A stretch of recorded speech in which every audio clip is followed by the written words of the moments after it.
The King's Road smoke did not smell of pine at King's Landing, but of pitch and the harbor's rot currents, and it climbed the air in thin, wavering banners as if the city itself were praying. In the cool of evening, Eddard Stark stood on a stone balcony of the Tower of the Hand and watched the last torchlit barges take their places along the Blackwater Rush. Far off, gulls wheeled and screamed, and the sky turned the color of an old bruise over the stepstones. Behind him, a candle guttered on a table littered with ledgers and folded letters, wax seals like red drops gone hard. He had written too many letters since coming south. This last one he sealed with the dire wolf of Stark, and his hand had trembled in a way that angered him. The wax cooled beneath the ring as it once cooled beneath Brandon's hand, and for a heartbeat the memory came as sharp as the winter air at the heart tree. Lynna's blue winter roses piled against a stone slab, the smell of blood gone sweet. Promise me, Ned. He pressed his palm over the letter as if to keep it from running away. Ink bled around the edge of the cipher he'd scratched under the words. The message was simple. Do not take the oath. Wait for my word. Come home. He had written it for Jon. Outside the study, footsteps approached and paused. A soft knock, more hesitant than a guardsman's. Enter, Ned said.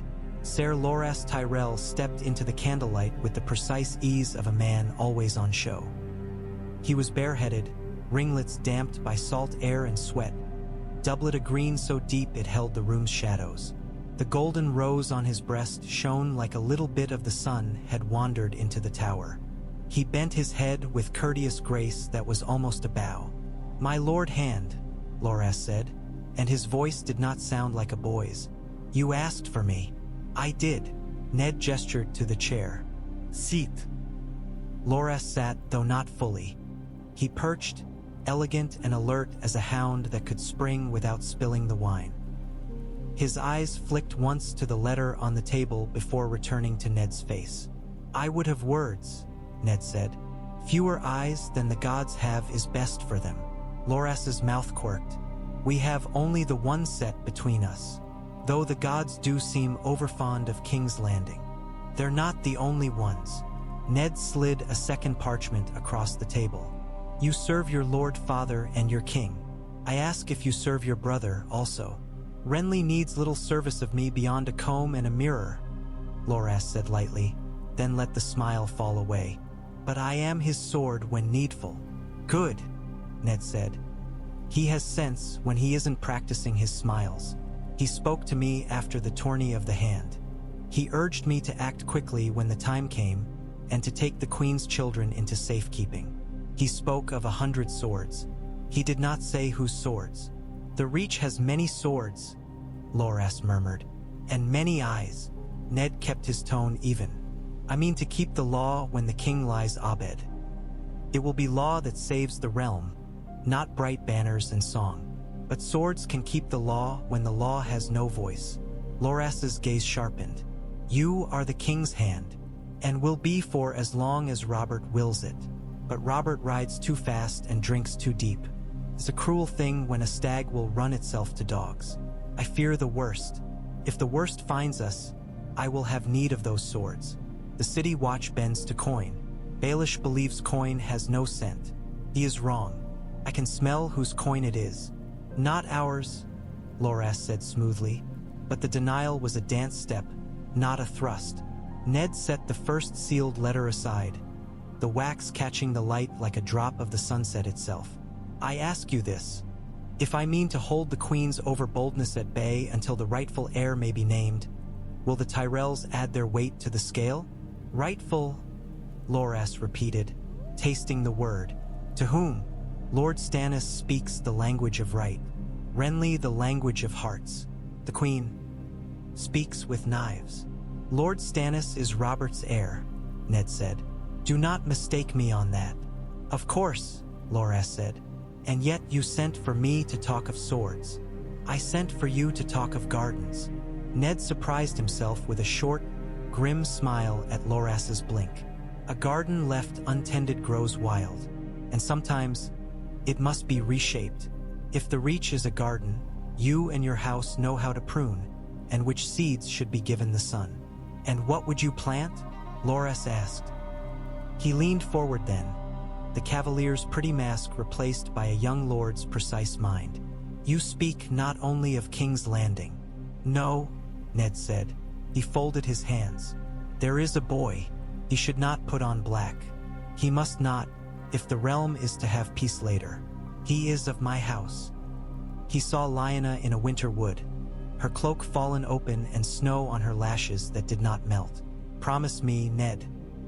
He has a claim that must be guarded until the time is right to set it before the realm. Cannot do so alone. The north is strong, but even the north is not a wall that cannot be climbed. Loras stared at him, too sharp not to understand that they were now in the thick of dangerous country. Your base-born son, he said softly, the squire with the quiet eyes. Ned's jaw tightened. There are truths that are walls, Ser Loras.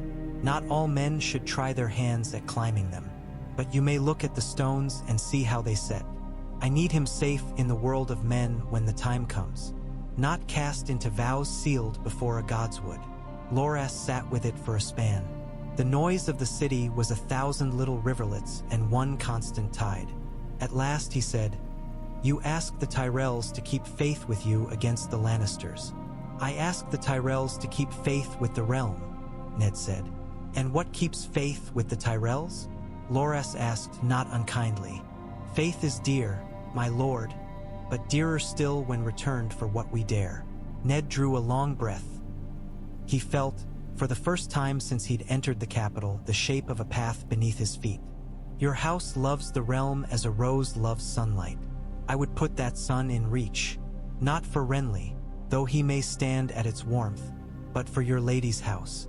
There will be a crown to guard and guide, a queen to steady a king who is yet a boy in the matter of politics, however he grew among snows. Lady Marjorie is deft. The realm will need such hands. A pulse went through Loras like a hawk feeling the wind. He covered it with a stillness so complete it rang. These are not words a man says without a stone foundation under them. They are not, Ned said. I will not bargain my honor like a fishmonger's stall, but I will make a promise.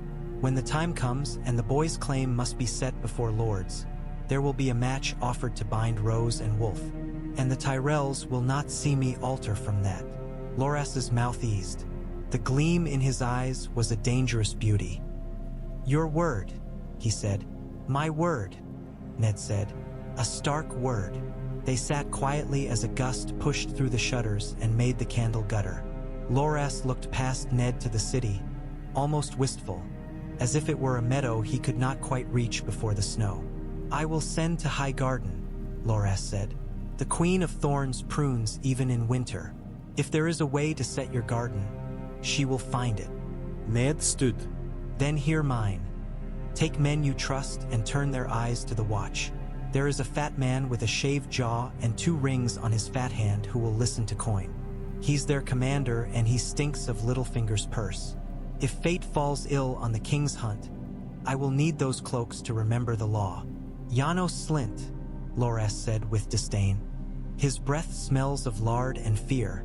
I think I know what coin buys him and what might buy him back. Be careful, Ned said. Baelish smiles too broadly because he knows too much. He thinks he knows the measure of me. He measures with a cutpurse thumb. Men have lost fingers for less in the north.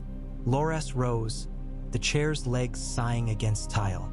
There is one thing more, he said at the door, hesitating like a decent boy did when about to say something indecent. Renly would have me press you. He believes swiftness to be the only virtue left in King's Landing. He believes you are a stone in his path. I am a stone in every man's path who would leap the law to reach his own reflection, Ned said. Tell him this. If he chooses to be the brother who keeps the house while the elder is away, he will find me the best ally a sober man could ask for. If he chooses to be a boy in his brother's clothes, he shall find me a wall. Loras studied him as if memorizing where the hollows and scars lay beneath the furs. He inclined his head. Not a bow this time, but something like respect. Then I will take your stone to the garden, he said, and was gone. When the door had closed, Ned let himself sag against the table's edge and pressed a fist to his lips. The candle hissed. He reached for the sealed letter as if for a blade and carried it to the window, where a pale bird sat in its wicker cage, drowsy-eyed. The raven clacked its beak and raised its wings enough to show the black sheen underneath.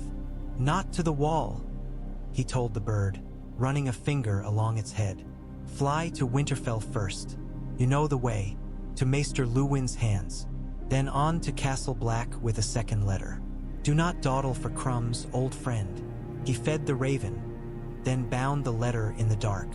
When he loosed it, the bird burst into the evening like a scrap of new moon and was gone. Ned stood to watch until the last flutter dwindled over the red roofs and the river's dull mirror, and only then did he allow himself to sink to the chair and put his head in his hands. Lynna's voice was there with the night. "Promise me, I am sweet." His voice rasped in the room. "I am." At Winterfell, the hearths always set a steady heat through the stone, deep and clean as the warmth of a great beast. In King's Landing, heat pooled like standing water and smelled of salt and churned street. Catelyn Stark thought often of the difference because it helped keep her head. She stood in the cool of the godswood, eyes on the heart tree's face. The weirwood looked tired in the southern air, as if the red leaves thought the sun a crude thing. She had learned to offer prayer to a face, because her husband needed it and because something of the old fear had crept into her since the letter from her sister and the catspaw with his Valyrian steel blade. She had been brave often, but looking at the cut of the heart tree's mouth, she was not ashamed to ask mercy from it. Let the knives be slow, let the truth be faster. A step on gravel behind her. She turned, expecting to see Septa Mordane or Vayen Poole. Instead, Arya stood there barefoot in a tunic, needle practice staining one sleeve. A smear of dirt ran across her cheek like war paint. "Mother," Arya said without curtsy. She looked at the weirwood's face, and Cat could not say what it was that stirred. Annoyance, pride, or fear. The girl had no patience for masks. Catelyn had learned to respect that in men. In daughters it chafed. "You should wear shoes," she said, because some battles were the same in every castle. Arya glanced down at her feet. "Syrio says I must know the feel of stone. A cat cannot run soft if it forgets its paws." "We are not cats," Catelyn murmured. She smoothed down Arya's hair. It had been braided that morning. Now it was a bird's nest. "You look like Lyanna," Arya said softly, and the words sat between them. Catelyn let it sit a moment, then murmured, "You look like Arya, which is enough for one godswood." Arya's mouth twisted, but Catelyn saw the way her shoulders eased. "Father sent for Ser Loras," Arya blurted, as if confessing a theft. "I saw him go into Father's tower. He did not see me." She lifted her chin in a defiant echo of Ned that tugged at Catelyn's heart like a child's fingers. "Ser Loras is very splendid. Sansa says he smells of roses. She says a great many things. Your sister will be a lady," Catelyn said. "She studies words like a mason studies stones." "I will be a dancer," Arya said. "You will be Arya Stark," Catelyn said, "and Lord Eddard's daughter." It was the best shield she knew for a child in a city made of corners and whispers. "Mother," Arya said after a moment, "will we go home soon?" Catelyn looked at the heart tree's face and thought of ravens. "Soon," she promised. She did not add, "if we are not all broken first." Some promises were for gods, not children. On the third day of the king's hunt, the ravens flew thick along the southern ways, and a stag ran from the Kingswood with half its antler broken. At Castle Black, a storm crawled over the wall like a gray cat. Jon Snow stood in the shadow of the Flint barracks and watched snow fine as salt ride the wind. His hands were raw where the practice blade bit, and he loved the rawness. Felt like something he could own. "Snow," Ser Alliser Thorne called out with his bad-toothed smile. "Another turn, if you can lift that thing without weeping." "I can, Ser," Jon said. He could lift anything if it meant he did not have to think too long. He took his place, nodded to Gren, and lifted his sword. He could feel the ache alive in his arms, and it was good. By dusk, his knuckles had split in two places and his forearms shook. The hall smelled of stew and wet wool. PYP told a joke about a Lycene with 3 hands and no other manners. Jon half listened. He dreamed of heat sometimes in this place, and then woke into the bite and the clean clarity of the cold. He liked it. He told himself so until he believed it. A raven came at last, black against black as it spiraled in, and Maester Aemon lifted his blind face toward the gust of its wings as if the bird were a sound played only for him. Aemon's hands were very careful with the parchment. Jon watched him, because the old man's hands seemed always to be doing something like prayer. He was told of the letter by Donal Noy, not Alistair. The smith had iron in his voice. "Your Lord Father's hand," he said, thumbing the fold. "He writes to ask you delay." "Delay my vows?" Jon asked. The words were a hand at his throat. In any other place, he would have said them with gratitude. Here he despised the softness of it in him. "Aye." Noy handed him the letter, and a second letter for the old bear. "Stark writes careful, always. You'll read yours with Aemon." Maester Aemon's cell held a warmer air than the hall, smelling faintly of parchment and oil that had once been flowers.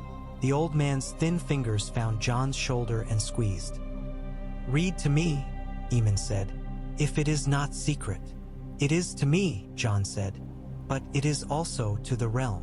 He did not know why he said that until he did. He read. Ned's words were clean, stripped of anything that might be taken for sentiment. Jon recognized the shape of love under that plain, weathered board. "Do not take the oath. Wait for my word. Come home. There will be men sent to escort you south. There is danger in the city, and there will be danger on the road, but there will be more danger if you swear yourself before answering me. Trust Benjen if he returns. Trust Luwin. Trust Howland Reed if he comes. Tell no one of this letter not named above. Burn it when you have read. Do not be stubborn, Jon. The world will require all of you. Edat Stark."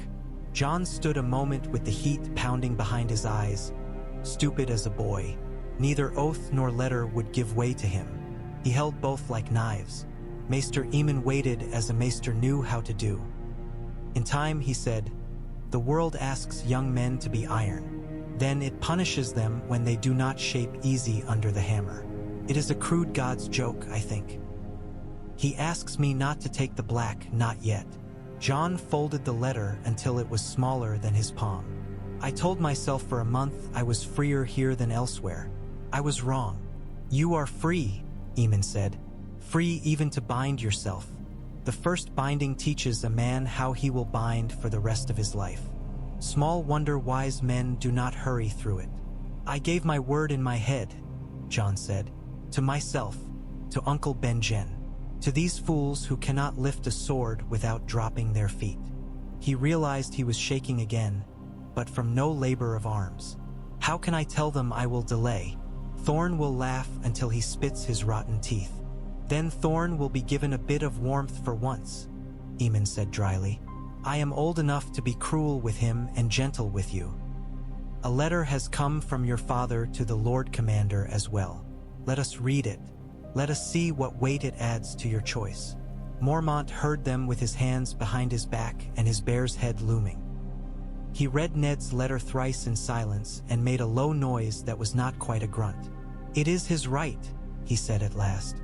"The boy has not sworn. The boy is a boy." He fixed Jon with a hard, not unkind eye. "Your Lord Father says he will send men to escort you south, and for the night's watch's sake, don't let them be Tyrell peacocks. The first reachman I see strutting along my yard will be sent back to the sea tied to his own sword arm." Jon looked down at Ned's spare hand. A fist formed in his gut, and he held it there. "I will obey," he said, and the word surprised him by tasting of duty and something like relief. "Burn the letter," Mormont said. "Tell Thorn nothing. Tell your friends. Something you can bear to repeat. You may still find that your place is here when the old man is done wringing you like a wet shirt. But your father does not ask lightly. I was a father once. I know the feel of that weight." Jon burned the letter with Aemon's hands guiding his own toward the candle. He watched the ink go to smoke, watched words he had needed become ash he would carry without knowing. When the page twisted and blacked, Eamon murmured an old rhyme he could not see. Some doors open only once. It is no sin to look through before you choose if you will step. That night, Jon did not sleep. He lay with his arm over his eyes and saw a girl's face he had not given a name to yet. A face without a smile and with eyes that looked out of a place alone. When he rose in the morning, he was not surer, but he was steadier. He told Gren he would ride south to Winterfell for a time, and PYP swore something nonsense and good-natured, and Sam wept and then apologized for weeping and then wept again. Ser Alliser spat and called him a lordling who could not stomach the smell of honest men. Jon surprised himself by grinning. "It's not the smell I mind, Ser. It's the sound. Get off my yard." Thorne hissed, stung by laughter he could not see. "Go south to your mother's skirts." Jon could have said any number of things that would have earned him bruises. He said none of them. "My place is to obey my father," he said. "I expect you understand that, Ser." Thorne's face pinched. For a breath, a look flickered there that was not contempt. Then it was gone. "Get off my yard." Jon's escort came north with good speed. The letter had flown faster than Jon had believed possible, as if the ravens themselves knew the edge of events. They were not Tyrells, to the Lord Commander's relief, but 5 men of White Harbor in dun cloaks. Their captain a spare-bearded man with a way of looking as if he had already counted what you thought to say. He bowed himself deeper than a manderly retainer likely had to, and Jon knew at once that this man did not bow to Jon Snow of Winterfell, but to someone he might become. On the day he rode out, Benjen Stark returned through a white scrape of wind that set his hair stiff with rime. He found Jon in the yard mounting Ghost, and in his eyes only it showed surprise, ND, then something like relief, and then the dour humor of a man who had walked one way and found himself going another. "Back to Winterfell?" Benjen said, stroking Ghost's head. "You do love to get between me and my supper." "Father asks it," Jon said. "Then you go." Benjen's mouth tugged. "He asks it." That was quick even for Ned. "Your father plays stones we didn't know were on the board." "He plays to keep the board whole," Jon said. "I never said he played small," Benjen muttered. He lowered his voice. "You've got wind scratching under your feet. That's good. Keep wary. Not all things south of the neck climb fences like foxes. Some come up under them. Trust Howland Reed if you see his gray eyes. Trust no man who thinks he knows what you are by the cut of your cloak." A ghost of a smile. "Except me. I know you're a Stark by your stubbornness." Jon swallowed around something like a laugh and did not give in to it. "I'll come back," he heard himself say. "I think I will." "You may," Benjen said, "or you may find North follows you like snow on the wind. Either way, keep warm." He watched them go from under the shadow of the gatehouse, and the boy underneath Jon's skin reached toward him like a hand toward the hearth. Jon put his heels to his horse and did not look back. Ghost bounded ahead, pale as blown frost, and the wall dwindled behind until it was a line like a horizon someone had drawn on the world and told men not to cross. Robert Baratheon bled in a bed he had stained with wine and laughter 1,000 times. And the Red Keep discovered how many knives could be hidden in a palace when the king was too weak to roar. Cersei Lannister wore black that turned her hair to new minted coins. Joffrey sat very straight and said nothing when he thought men were watching. Varys moved softly, like smoke in a room that had learned it was flammable. Littlefinger practiced kindness like a blade sharp enough to slice meat thin enough to see through. Ned Stark walked into the king's chamber with the king's smelt of death catching at the back of his throat, and took Robert's hand, and let the last of the man he'd loved once, as a friend however flawed, pass like a storm that had wrung the pines bare. They received the will together. They spoke of sons and law. And when it was done, Ned took the parchment with Robert's scrawl and the wax still damp and went out into a corridor where the rushes had not been changed, because fear had made everyone too busy to kneel. Renly came to him with breath like a young horse and a face too earnest for the capital. "You must move now," Renly said in a rush. "You must put your men around the boy and the queen and command the city watch in your name and put a sword to a woman's throat before her husband has left the world?" Ned said coldly, "You put a sword to a snake when it's still warming itself." Renly said. He did not quite know how to speak to Ned, and it showed. He had not learned that men learned slower when they were scolded like boys. You have the paper. You are protector. Do not stand in a hall and wait to be struck. If your brother had learned to favor halls over woods, I would not have to listen to this, Ned said. Renly flinched and bit his lip, and then he forced himself forward again. If you hesitate, Cersei will not. I will fetch the Tyrell men who are near. 100 swords can. Ned lifted a hand. Ser Loras spoke to me of gardens, he said. If you want your garden to be safe, you had best not burn it down with oil and a lantern. Renly's mouth opened on a protest, and Ned watched him want to say 100 things and settle on none. You don't know this city, Renly said very low. I was born with its smell in my nose. I will move with or without your word. I will see my sister's children live and my brother's enemies blunted. Your sister has no children, Ned said at last, and watched the word strike, because sometimes you were given tools too heavy and must use them anyway, not ones that belong to the king. Renly took a step back, eyes going wide. Ned looked at the will in his hand and felt very old and very, very cold. Go to Highgarden. Raise your banners if you must, but do not draw sword in this city without my word. I will not see the streets run with small folk blood because great houses cannot wait for a day. Renly stared at him as if seeing for the first time that Ned Stark was not simply a northern legend walking under a southern sun. He swallowed.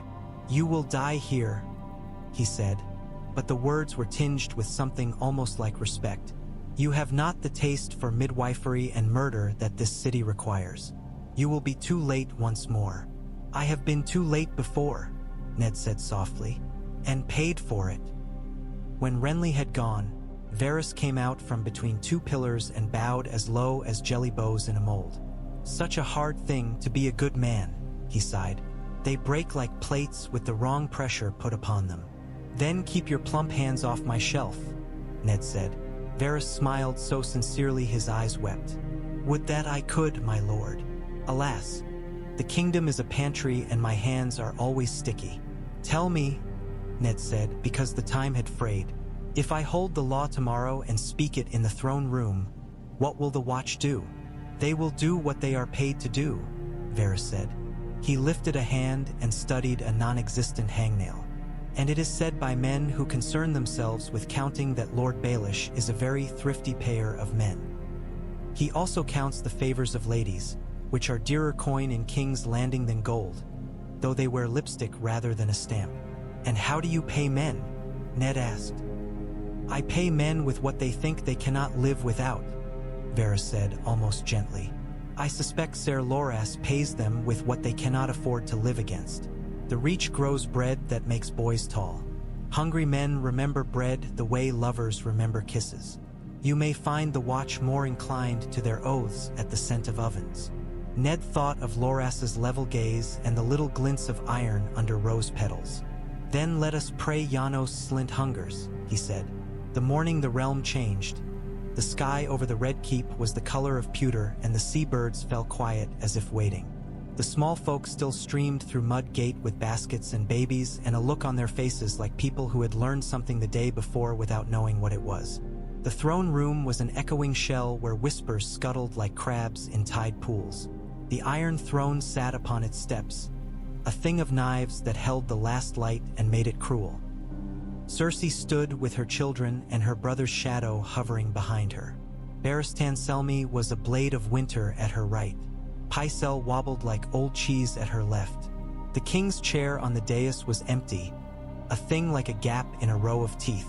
Ned walked in with his household guard and a company of cloaked men whose hoods hid their eyes and their hearts like honest secrets. He smelled the reach of ovens, hot wheaten breath blown through leather. Janos Slint stood to his left with the watch, his large smooth face arranged into caution. He took his place, unrolled Robert's will, and felt the steps at his back like a second spine. He spoke the words, "Protector, until the heir be of age." He looked at Cersei and saw not a queen but a woman who had been careful with her hair all her life and careless with everything else. "The paper smells of wine," Cersei said when he had done. She took the parchment from Pycelle's quivering hands and tore it in two. The sound was of fabric ripping, too loud in the room. The pieces fell like shed petals. This is what I think of paper.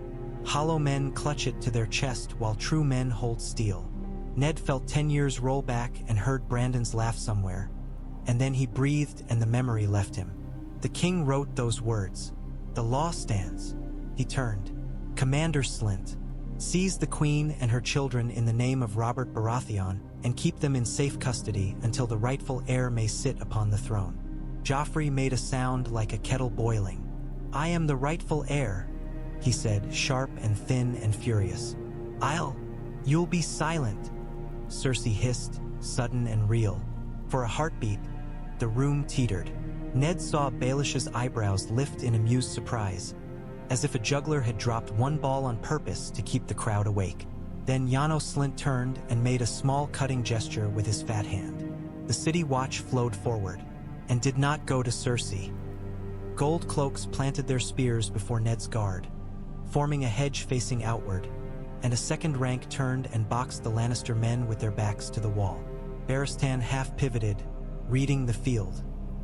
He was old enough to keep his sword in its scabbard until the truth of the moment showed.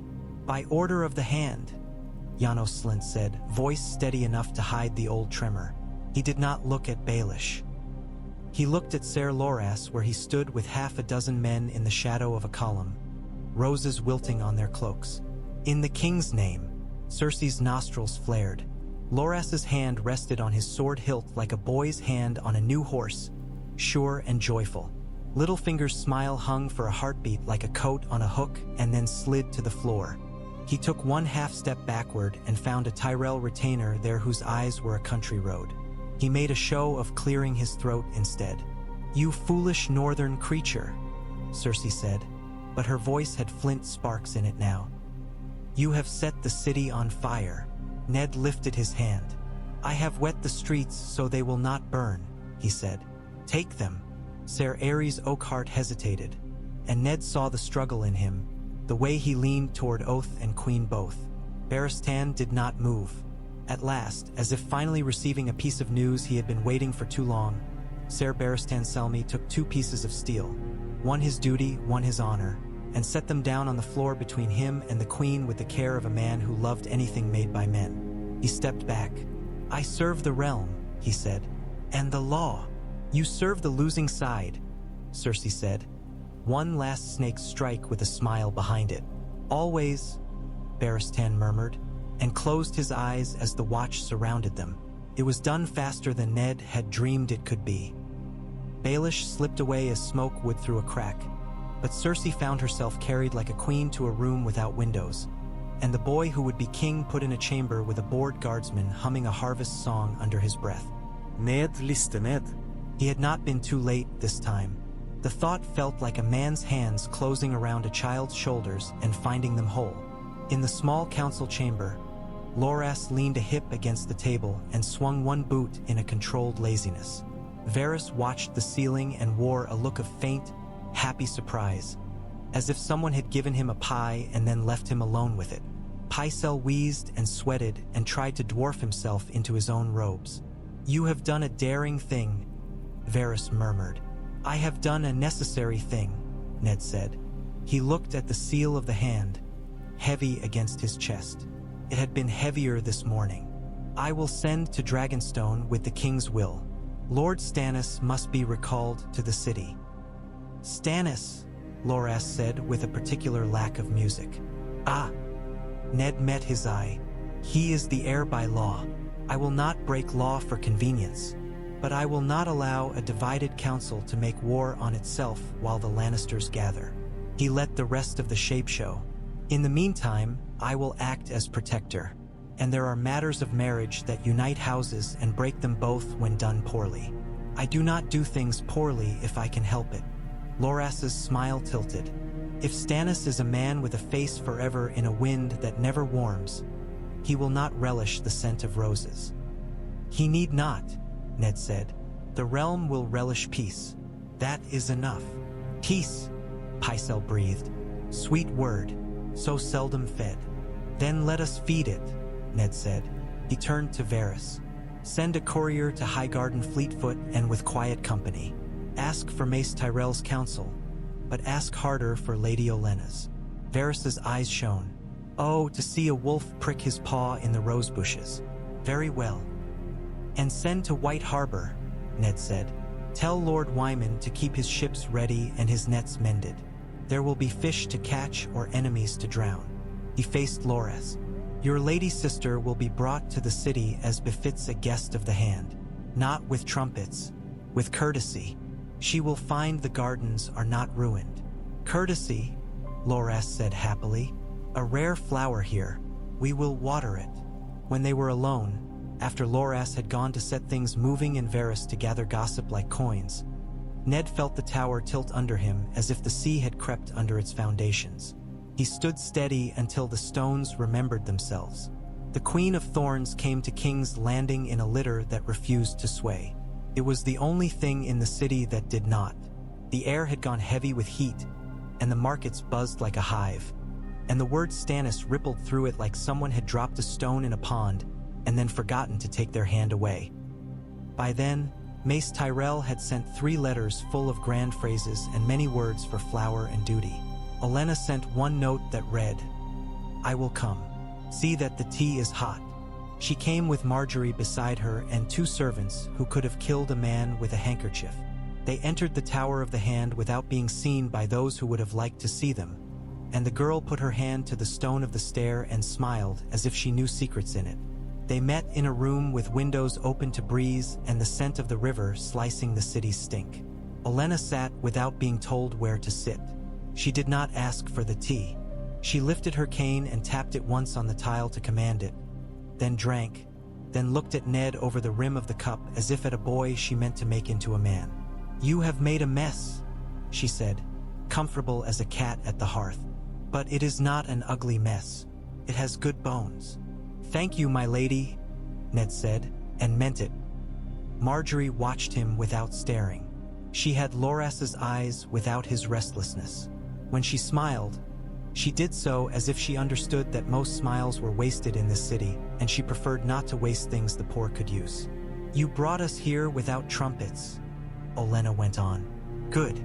Trumpets bring wolves and idiots. Tell me what you think you have done. I know what you have done. I want to hear you tell it. I kept law, Ned said. I cut knots only when I could not untie them. I mean to bring Lord Stannis to the city and place the regency where the king's will says. In the meantime, I will keep the realm quiet. It will not be quiet long. No, Olenna said, but we can keep it quiet long enough to have our say. Mace believes he has opinions and will insist on sharing them with you when he arrives. He also believes pies have opinions. He is wrong on both counts. Now, my pretty flower here will want to walk in the gardens, and you will make the guards drop their spears and look at their shoes when she does. In exchange, we will feed the city watch until they resemble their commander. We will also tell the bakers to give fair weight for coin. One riot averted. That is my gift. And what would you have in return? Ned asked. I would have the future not be a Lannister play, Olenna said tartly. I am too old to watch boys gild themselves. I prefer to prune. And I would see my granddaughter wed to a branch that will not snap. Stannis is a plank. He will hold or he will not, and he will creak the whole time. Renly believes himself a mast. He is a ribbon. The boy you hinted at in your letter, he is neither plank nor ribbon. He is raw wood. That is what one makes things from. Ned felt the room press on his shoulders and thought that perhaps he had invited a storm into his house and found it warmed his hands instead of freezing them. There are truths we will have to ask the realm to swallow. You mean the realm will have to swallow them because you cannot, Olenna said briskly. Do not be coy, Lord Stark. It does not suit you and it wastes things. You think the boy has a better claim than the one that will come by law. That is a prickly hedge. You do not ask a lady to put her hand in a hedge so you can watch her bleed. Marjorie spoke for the first time. Grandmother. Her voice was low, steady, edged with a smile that was not on her mouth. Let him bleed too. It is his hedge. Olenna snorted. Cheek. Very good. He needs that. She turned back to Ned. What proof do you think you will have? More than the word of a dead girl and a living marshman. Howland Reed is not a man whose word breaks, Ned said. There are others. There may be a record, written by a certain wandering septon who lived long enough to confess his sins on paper and did not think them sins. The paper is in Dorne, guarded by a house that still loves its fallen prince. I mean to send for it. And how will you make Stannis kneel to this boy once you set him on his feet?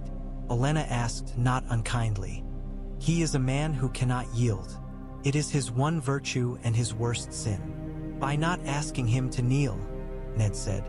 By asking him to serve. Olenna stared. Then she laughed, a sharp bark. You have a black wolf's heart indeed. No wonder the lioness tried to cut your paws. Very well.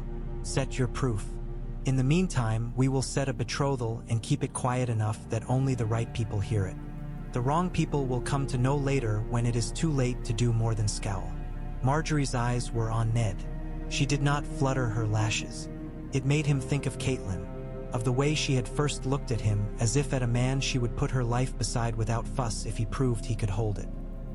My lady, he said to Marjorie, because she was part of the bargain and not a bag to be exchanged.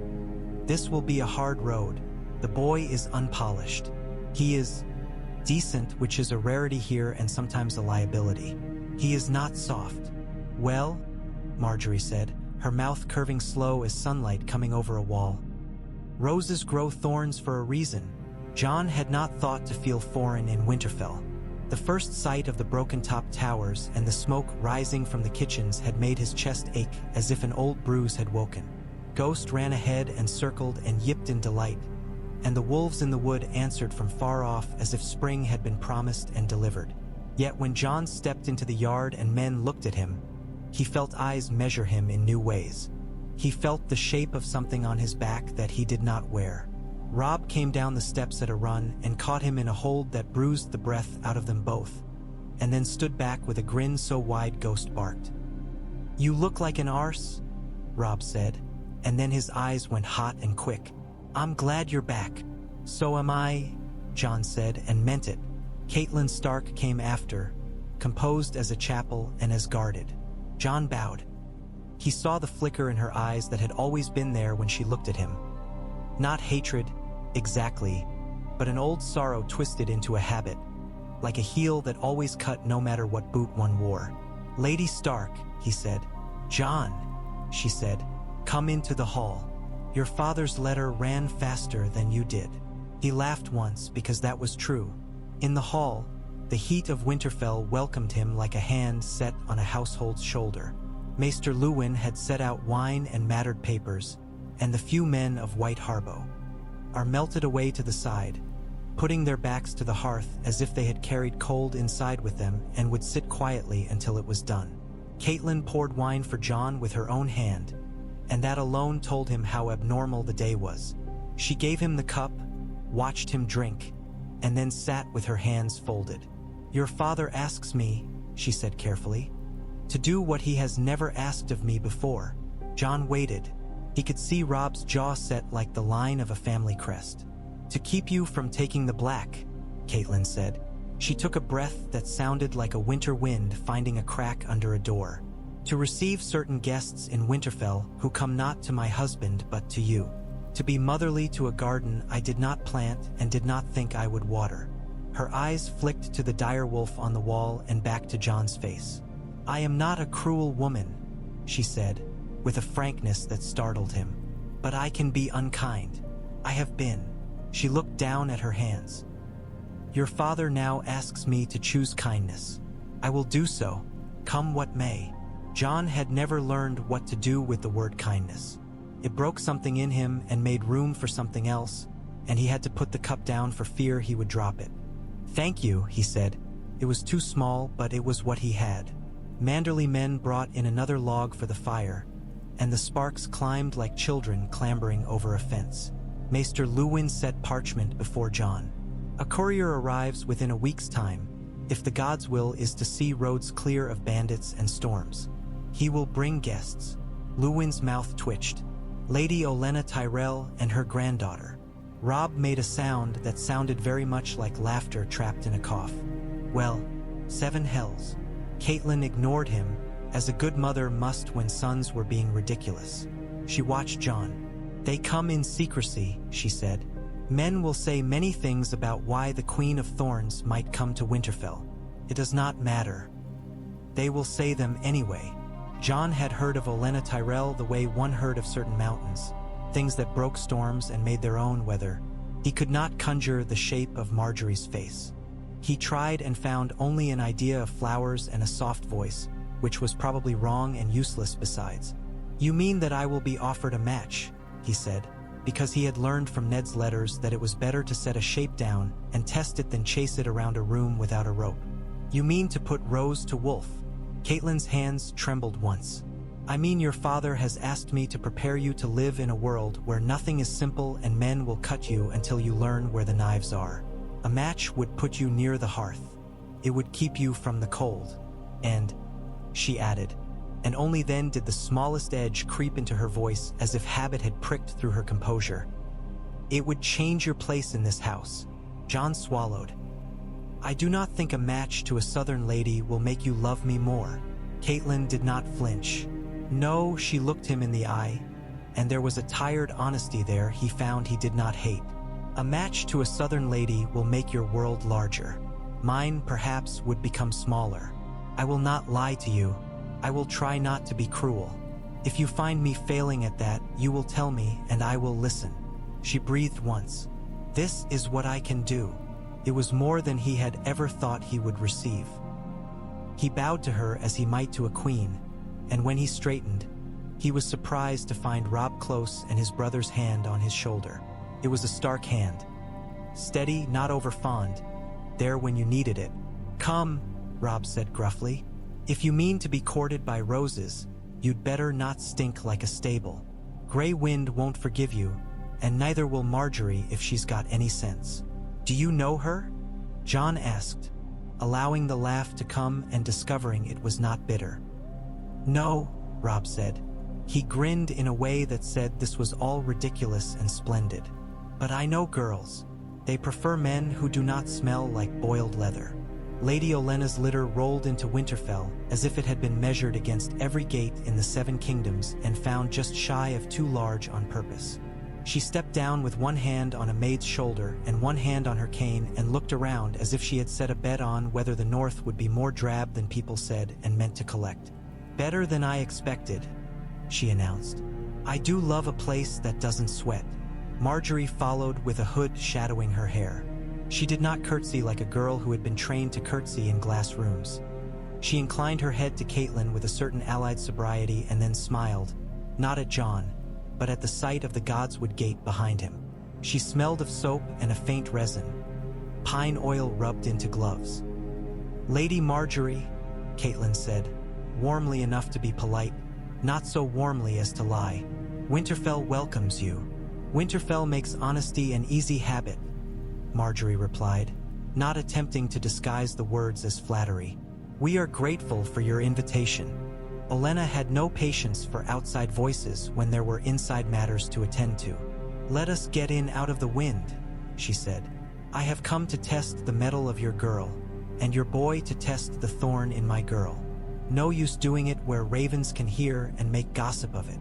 Catelyn's eyebrow flicked, a motion that might have been amusement in a warmer house. Of course, in Ned's Solar, they spoke for an hour of things that were not the matter and watched each other learn. Olenna was not unkind to Catelyn. She was something worse at first. Confused by her, as if she had been told a story of a simple woman who had come north to wear fur and stare and smile stiffly, and had instead found a woman who knew the weight of bread and the way to set a house so that every moving part did not crush every other.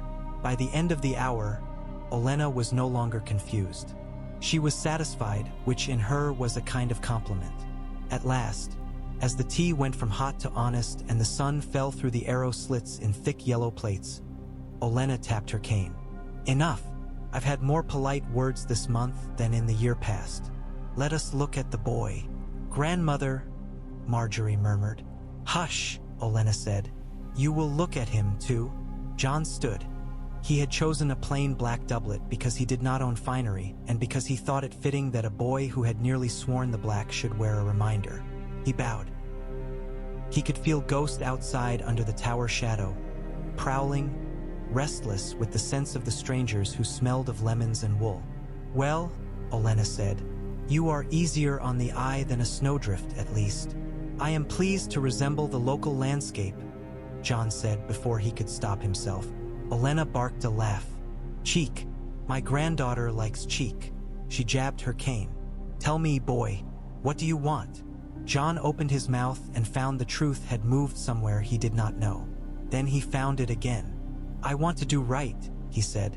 "I want to be able to sleep. I want to keep men with knives from my family's throats. I want to make a world where boys do not have to choose between love and duty." Olenna blinked. Marjorie tilted her head and watched him as if he were a problem she had done in her head and now wanted to see worked out on parchment to be sure of the steps. "And when those wants argue with one another?" she asked. "When doing right means sleeplessness and family blood and the breaking of boys? Then I will have to decide which wrong is least," Jon said, "and live with it if I'm wrong." Marjorie nodded as if to herself. "You will need counsel," she said. "You will need to let counsel touch more of you than a sword does." "I do not know how to be a lord," Jon said. He realized his hands had curled into fists and forced them open. "But I can learn, if I have someone patient with me as I do it." "Patience is not one of my grandmother's virtues," Marjorie said. "It is one of mine. You will use both. If your father and mine mean to make a rose-bear winter, it must be trained up a trellis. I would prefer the trellis not snap and kill us both." "We agree," Jon said simply. He heard himself and he heard a man in the words, not a boy. Olenna looked between them and sniffed. "Well, he's not a fool. That is rare enough the seven should make a song of it." She set the cane on tile with a satisfied rap. "We will take our dinners on different days and speak separately of bread and banners. I will teach you to see a coin's face and its head both and know which men kiss which more often. Marjorie will walk with you and speak of books and small words that hold great weight. You will not kiss her without asking me." "Grandmother," Marjorie said, fully laughing for the first time in Winterfell. "What?" Olenna snapped. "Do you think I will let a wolf pup take even a finger without a bell hung on his collar? He's handsome enough to be foolish. We must guard against it." Jon liked the idea of bells much more than he ought. He bowed to them both. "I will learn your bells," he said. "We'll see," Olenna said briskly. "Now bring in the stew. I smell venison and honesty." News came to King's Landing like a swarm, and it stung. Stannis Baratheon wrote letters in a neat hand that cut more than ink, and men began to use the words bastard and king in the same sentence where they had once been careful. Lord Tywin mustered at Casterly Rock, his banners gold in the dust of the Westerlands roads. The Riverlands flared, because Cat had stolen a dwarf and then returned him and then watched as the Lannisters repaid a debt with interest on villages whose only sin had been standing on a road Lannisters wished to use. Robb Stark measured his father's letters and his mother's and drew breath and called banners, because someday all boys must do something that makes their mother understand how small their own bodies are compared to fate. Ned sent him one command: do not cross the twins. Not yet. Keep the Manderley fleet in the bite. Keep Bolton leashed and watch him when he smiles. In the city, Ned walked a narrow plank over a sea of piranhas and found that Loras Tyrell could indeed pay the watch with bread. The bakers learned to fear the Reach without quite knowing why. A fat boy with a burn scar on his ear showed up every morning at a different bakery and asked for the weight of the loaf, and that afternoon, if it was wrong, a Tyrell man with sad eyes came and asked the same question in a voice you could not lie to. In 4 days, the weight was right across Flea Bottom. Varys wept publicly to see it. "Such charity," he sighed in Ned's hearing. "Such tender mercies." "It's not mercy," Loras said, overhearing as he always did at the exact right time. "It's investment. Mercy and investment are married in every religion worth believing in," Varys said happily. Proof came rode hard out of Dorne's shadows, and it had the shape of sorrow. Howland Reed arrived in a gray cloak that drank the light, and with him a dark-eyed boy of Dane blood, who looked at the north with something like envy.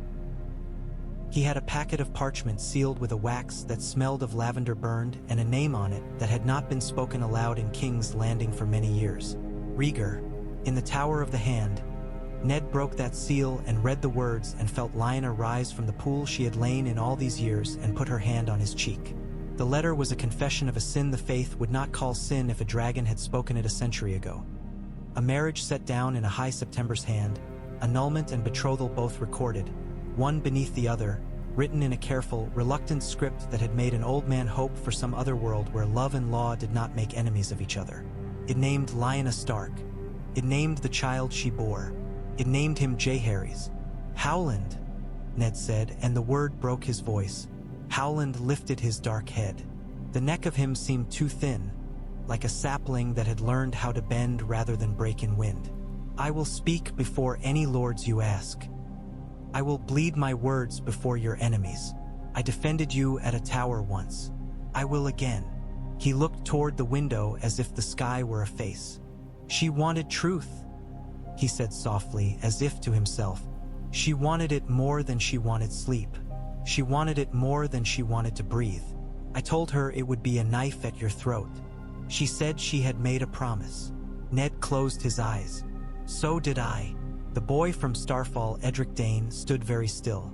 When he spoke, his voice was old and did not belong to him. Arthur would have wanted the truth, he said. He loved it enough to die on it. Ned had not expected to be absolved by a boy with a sword he had never been worthy to draw before him. He bowed for the first time in his life to a Dane and felt something crisp tear and float away. Some last scrap of anger that had been stuck to the inside of him like cobweb. We will need the High Septon, Ned said to Varys 3 nights later. And we will need him to remember that the faith has many ledgers. He will choose the one he wants to read from. Varys wrung his hands with theatrical concern. Oh, the High Septon is a man who has learned that the gods are often improved by money. I think he may be persuaded to love truth if truth comes to him wearing a robe of gold thread. You will also need Ser Barristan. He is a ledger that writes itself. Barristan will not lie, Ned said. Then do not ask him to lie, Varys said. Ask him what he knows. He knows a great many things in the old way. He knew where the prince's eyes rested. Ned found Selmy in the yard in the hour before sunset, cutting the air respectfully with a blade that had no longing for blood in it. He told him the plain truth and asked a plain thing. Walk into a room and say what you know of Rhaegar's heart. Barristan stared into the coming darkness long enough that Ned heard the birds settle in the eaves. At last he said, the prince loved his children. He loved their mother. He loved a song he should not have loved and yet did. I knew he thought himself righteous when he broke words. I knew he had learned to think himself above other men's sins. I did not know he could love so fiercely that it would kill the world. He looked at Ned. If the world must be killed for it, then it was not love. I do not ask you to say what the prince should have done, Ned said. Only what he did, and what you saw of it. Barristan nodded, mournful. I saw a man who tried to be both true and alive, he said, and it was enough. The great September of Baelor had seen stranger things, but perhaps not many as strange as the gathering that summer. Lannisters did not attend. That was their strangeness. Stannis Baratheon arrived flanked by men who wore their banners as if they were armor, faces set against every possible betrayal. Renly came later with a ribbon train and set himself at ease as if the world were a couch. The High Septon had polished his rings and his conscience. The Tyrells came like a garden in full fruit, and their servants carried bread and their scribes carried ink. Ned Stark walked up the 7 great steps and felt the city's breath hold. Behind him, Catelyn walked to take her place in the balcony where ladies watched men set the world on a board and move the pieces with white knuckles. Beside Jon, Marjorie stood with her hands folded and her chin lifted so that the light from the high windows caught at her cheekbones. She looked like a woman who had learned that being the center of a room did not mean filling it. The High Septon touched his gems and asked the realm to be quiet, which the realm tried to do and failed at, because it had never had that habit. Ned's voice found the old groove in him where commandments had lived since boyhood. He said the words that would set every house at one another's throats or put them under one roof. Joffrey Baratheon, not of Robert's seed. The law says Stannis, and Stannis is here. The law must be obeyed. But the law also has records older than Baratheon, and there is a second truth written under the first. He set Howland Reed in the center of the sept, and the Crannogman's voice, thin but unbending, went out under the dome. He set Edric Dane and Barristan Selmy at either side like bookends that belonged to the same library but did not know they shared it. He set the parchment on a stand so that the High Septon could read it with his lips moving, and the old man did so, and his voice wavered when he read Lyanna Stark's name and broke for a heartbeat when he read Jaehaerys. Stannis's face did not move, and yet Ned felt the movement in him like a wave in a deep lake. Too big to show, too heavy to be nothing.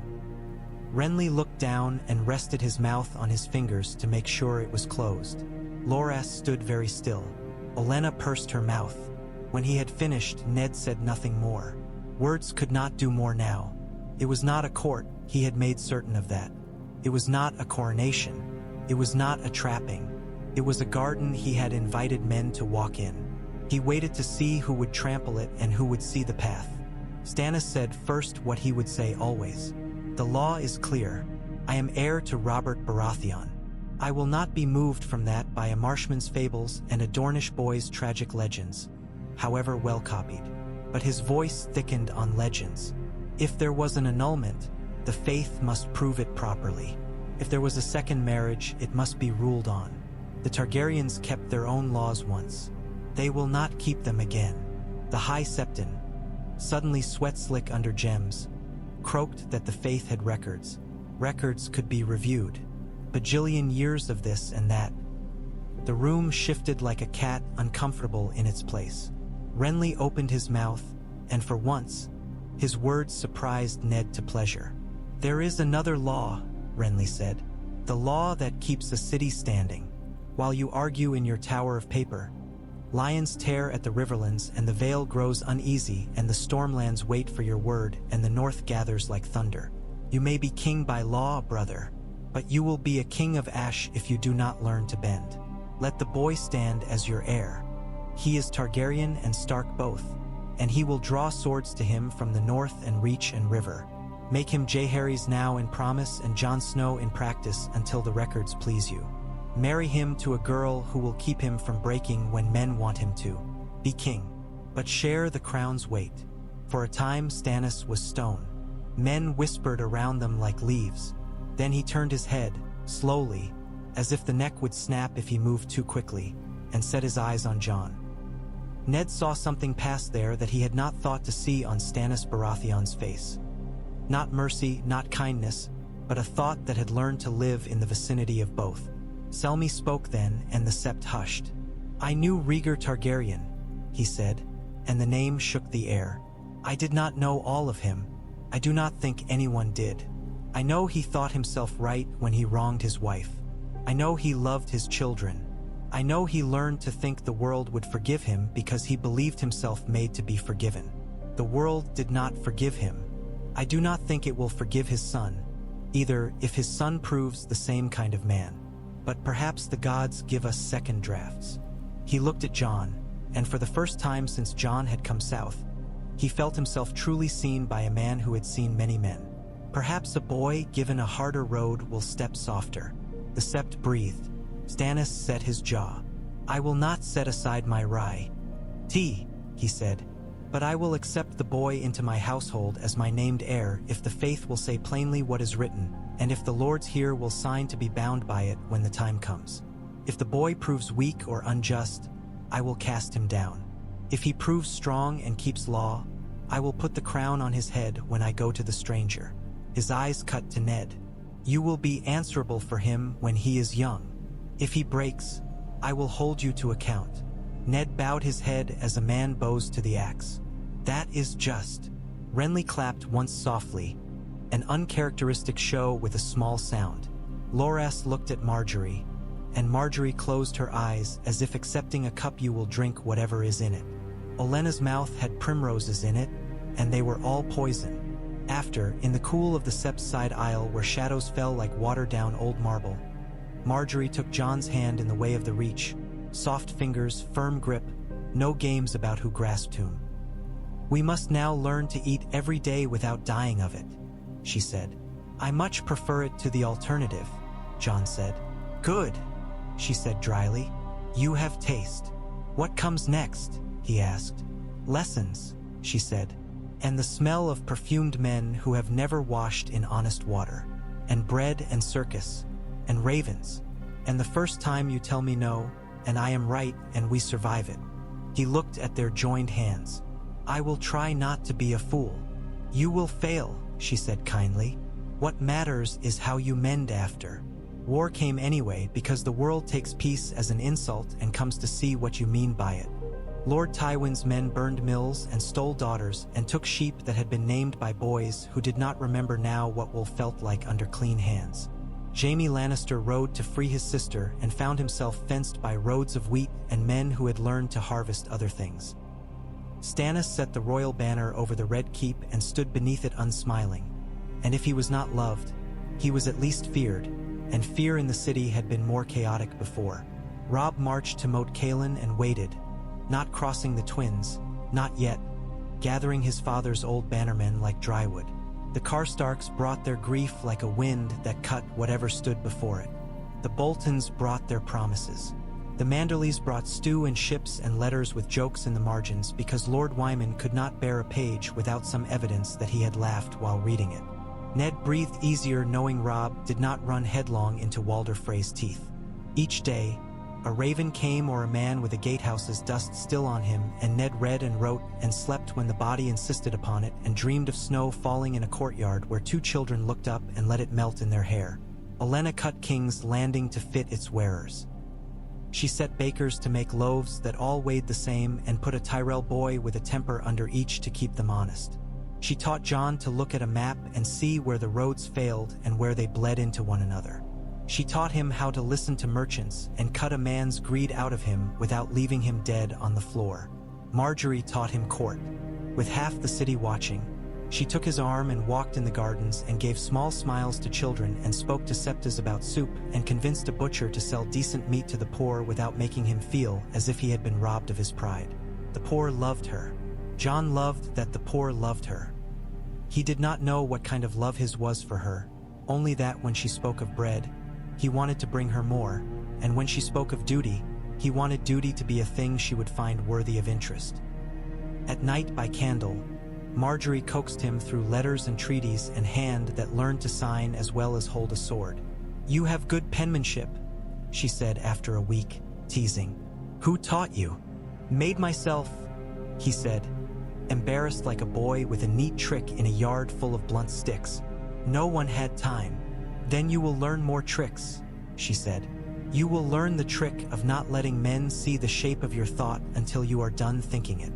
"I thought we were to be honest," he said. "We are," she said, amused.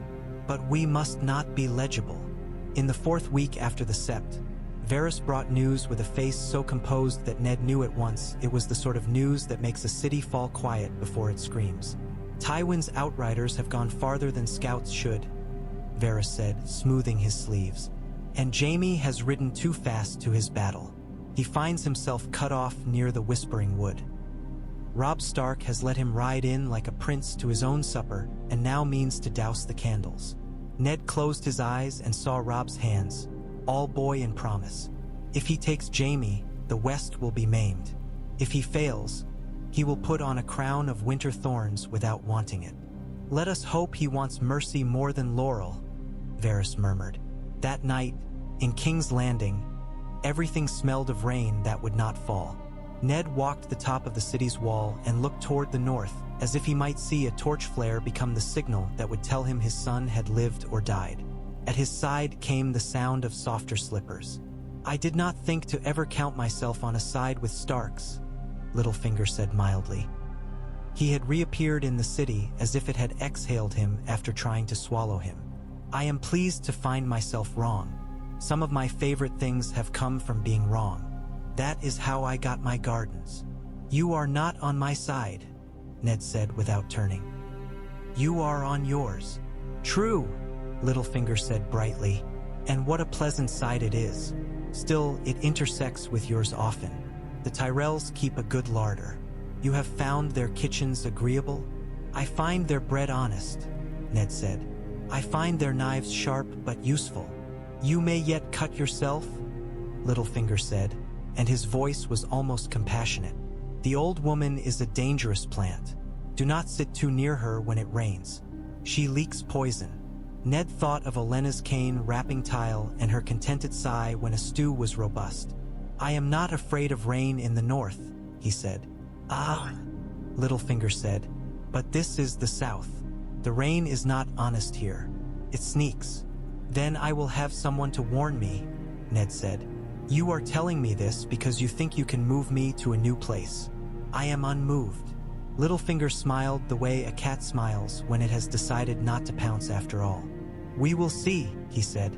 "I owe you something, Ned. I do not know what yet. Perhaps a warning is something like a coin given in a different market. You are rich in other places. Try to be rich here, too." When he was gone, Marjorie appeared with 2 guards in plain livery and put her hand on the parapet next to Ned's as if measuring the distance between their skin. "I do not like him," she said after a moment. "That is sensible," Ned said. "I do not like him either, but I keep him where I can see him, like a weasel found in the henhouse. It is better to know which corner he hides in than to wonder." "Grandmother says he has some apple in him," Marjorie said, with the Tyrell folding of humor into caution. "Worms love apples because they are sweet." "Your grandmother thinks worms love everything," Ned said. "She is right," Marjorie said, "which is why she prunes so hard." Ned looked out again at the northern dark. "Pray for my son." "I will," Marjorie said, "and for the men he fights also." "Why?" Ned asked, surprised. "Because I hope there will be fewer fathers to write letters to their daughters that do not need to be read," she said quietly. He looked at her and saw then how far older she was than her years.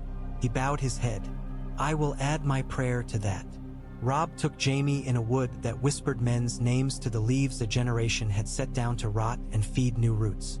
The boy in him shook until the man steadied him, and then he set his jaw and did not triumph. He wrote to his father, "It is done." He wrote to his mother, "I am safe." He wrote to his sister Sansa, trapped in a tower in King's Landing in the true history that Ned could still smell like smoke at the edges of every day, and did not write because she was not trapped. Sansa walked the gardens with Marjorie and learned that songs can be truer than facts and lies both, if you sing them properly. Ned stood with Stannis in the solar with map pins and measured what would come. "Tywin will not rush now," Stannis said. "He will set the Riverlands to starving and wait for your son to make a boy's mistake. He will try to pull you from this city with a feint. He will speak always of the law as he breaks it." "You speak of yourself," Ned said mildly. Stannis allowed a grim curve of the mouth. "Ido, I am not blind to myself, Stark. I simply endeavor to use what I see for good instead of pride." He looked down at the map. "If the boy keeps his head and you keep yours and the Rose Vipers keep theirs from striking themselves, we may yet see a crown sit firm on a head worthy of the metal." "Worthy?" Ned said softly. "Yes. Do not sentimentalize it," Stannis said, sharp as salt. "If the boy fails, you must be ready to fail him.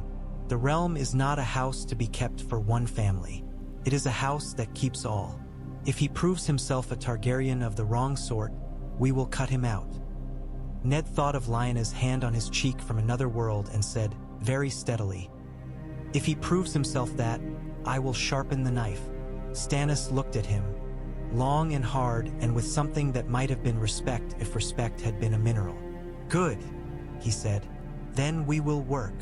One evening, in the quarter hour when the day kills its shadow and light deepens into something that makes stone glow, Jon stood in the godswood of the Red Keep, such as it was, and stared at a weirwood imported and suffering. It was sickly, its red leaves dull, its carved face a poor copy. He stood before it anyway, because promises liked the feel of old bark under them. He did not hear Marjorie's step because she could be quiet when she wished. He did not start when she spoke because he had learned her way of entering a room with her words first. "My grandmother says the gods do not live in trees," she said. "She says they live in people who refuse to let the world be cruel." "My father says they live in trees and people both," Jon said. "He says we are fools if we pretend we can tell where gods end and we begin. He says gods are what happen when men keep promises even when they become knives." "Do you keep many promises?" she asked. "I try," he said. He looked at the false heart and swallowed. "I promised my father once I would never shame him.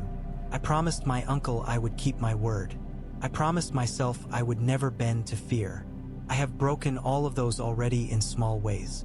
I want to be a man who keeps them in large ones." "You will break them again," she said, but without mockery. "The question is whether you will mend them. My grandmother keeps broken things as if they were evidence of love. Then she throws them away when they get in the way of her next thing. I would like to be different." "I think you are," Jon said. She smiled without looking at him. "You have a pleasant mouth when you say things like that. I'm sure you have been told." "Often," she said, and then she laughed. "But not by boys with winter in their bones." He looked at her profile. "Does that frighten you? The winter?" "It makes me awake," she said. "I have slept in gardens all my life. It is time to learn how to wake in other rooms." He turned his hand and found hers with a care that was almost reverence, not desire. She did not pull away. "Jon," she said after a moment. "J. Harry's." He stiffened at the name as if someone had said his true name he did not yet own. "Not yet," he said, more to himself than to her. "I am Jon until the realm says otherwise." "And if the realm never does?" she asked. He thought of the relief and the sorrow sitting next to one another like brothers who did not speak much. "Then I will be Jon," he said, "and I will still do what needs doing." "Good," she said. "I like men with names that do not require crowds." The raven that brought word from across the narrow sea came to Varys's hand like a tame bird and pecked his finger. He laughed and let it. "Ow," he said mildly and read, "A girl with dragons." He told Ned in a tone as if he were discussing a child who had made a mess of flour in a tidy kitchen. 3. It seems the old world has decided to ride again. Ned felt the floor tilt under him and then steady. "Where?" "East," Varys sang. "Far east. A wedding and a pyre and the old magic done like a trick with real blood. She will not stay east forever. Dragons fly. Then we will make a world they will not burn," Ned said. Ah, Varisiged. Such optimism. It does make the air sweeter. "Or colder," Ned said. Varys's eyes flicked. "Yes, that too." They did not burn. Not then. The Reach fed the city to keep it from gnawing its own fingers. The north held its line. The riverlands drowned and then rose. A man choking on water who wants to believe the next breath will be sweet. Stannis did not grow kind. He grew efficient. Renly did not grow wise. He grew useful. The Lannisters pulled back and then struck and then pulled back. And the West remembered that even lions can find themselves lost when men go quiet and do not break like rabbits. In Winterfell, left in the capable, unsentimental hands of Catelyn, children learned to laugh again with the particular wildness that comes in houses where sorrow has been asked to sit too often and has at last been sent to stand in the yard a while. In King's Landing, Sansa did not learn to be a little queen. She learned to be a woman who could listen to a baker and a lord in the same hour and offer each what they had truly asked for beneath their words. Arya wrote to Jon from a road that had kept her hands empty in one world and put needle in them in this one with her father's blessing. She wrote, "I will be better than every boy who ever called me Horseface." She wrote, "Syrio says cats know truth better than men." She wrote, "I will not be married to a dull man. I will ride something better than a donkey." Jon wrote back, "I will look for a man with a horse faster than your mouth." He wrote, "Be wary of little birds under lions." He wrote, "You always had more truth than you knew what to do with." Marjorie laughed to read their letters. "She will frighten the Reach," she said cheerfully. "Good, good," Jon said. On a morning of thin blue light, Ned Stark woke before the city and went to the balcony where the air changed its mind 5 times in an hour. He closed his eyes and counted the things in him that still hurt and the ones that had healed over wrongly and would need setting again. He counted the promises he had kept. He counted the ones he had failed. He listened for the wind in the weirwoods far away as a man in a foreign church hears a hymn in his mother's tongue and knows it is still sung somewhere. Catelyn came out, her hair braided back, her mouth a straight line that could soften in an instant if a certain foolish boy came bounding into the hall with some new triumph of his own invention. She put a hand to his arm and did not remove it. "You have done a very hard thing," she said simply. "I have done a thing," he said. "You spoke for a boy who was not yours to the world," she continued. "You set a seal on a promise that could break you. You put our house on a line no house wishes to stand on. You did it anyway." He looked at her and found a woman older and stronger than the girl he had married and loved then with the gentle, unhasty love a northern man gives his wife because he knows she will be there when the first snow falls and the last melts. "I did," he said, "and you made an ally of a woman who would have cut both our throats when we were sleeping if it would have kept her granddaughter safe in a city this foul," Catelyn said, almost admiring. "I did," he said again. She smiled, not fully, but with a light she gave him because he needed it. "Good. Perhaps the gods have at last tired of watching lions preen. They will be bored again soon," he said. "Then we must keep them occupied," she said dryly. He took her hand under his. The city hummed below them. He could feel the vibration in the stone and in their bones. Marjorie's laughter drifted up from the garden as she corrected a page's attempt at poetry. Jon's voice rose in debate with Stannis over a matter of harbor tariffs in a tone that had learned how to disagree without snapping. Olenna's cane rapped somewhere, setting men twice her size to move. "Lyanna," he said softly. The name had not hurt when he said it that time. It did not comfort, simply was. Catelyn laid her head for a moment against his shoulder. "You have kept your promise," she said.